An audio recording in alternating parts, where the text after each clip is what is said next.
Assalamualaikum warahmatullahi wabarakatuh. Saya Ibnu Marudin dari 12 sampai 3 nomor absen 14. Di sini saya akan mendeskripsikan asal-usul dan sejarah mengenai kerapan sapi di Madura.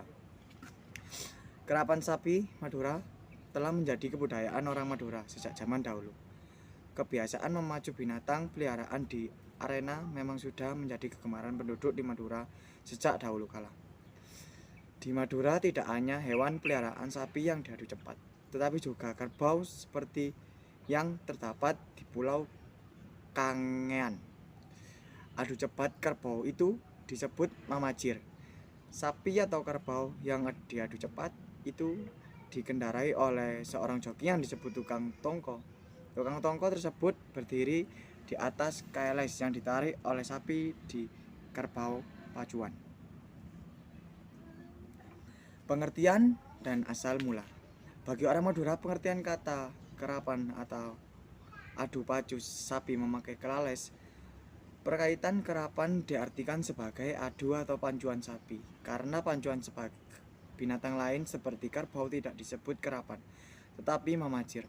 Oleh sebab itu, pernah dikenal istilah kerapan kerbau.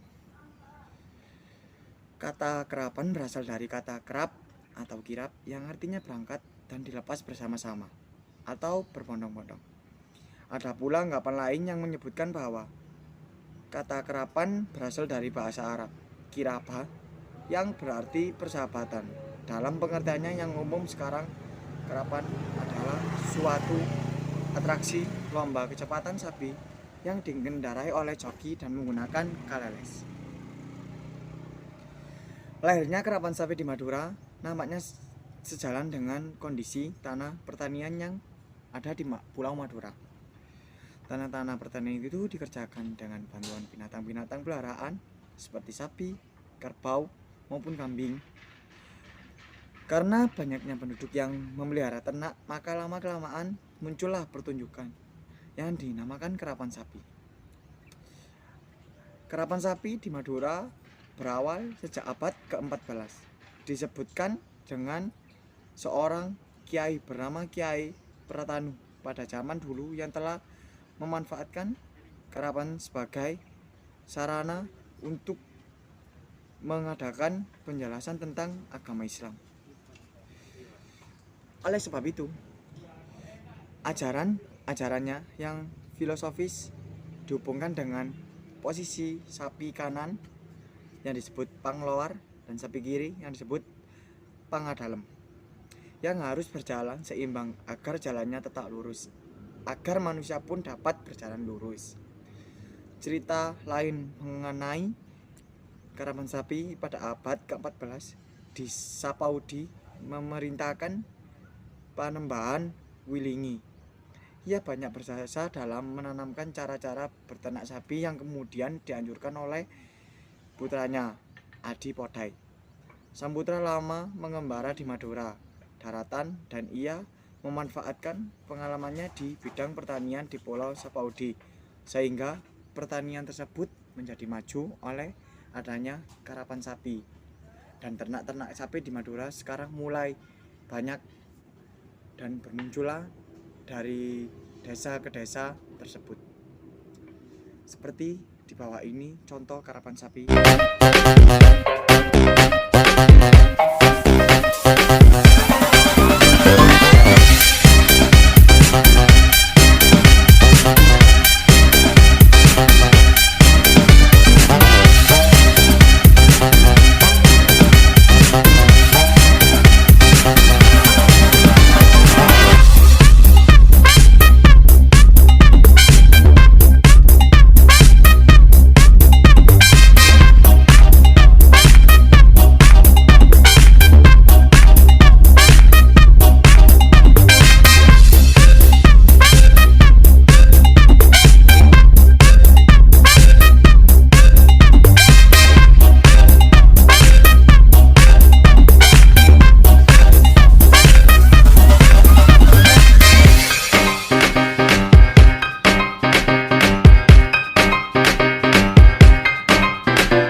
Sekian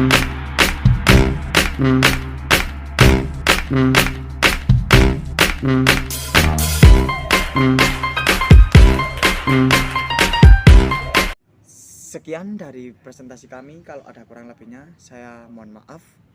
Wassalamualaikum warahmatullahi wabarakatuh.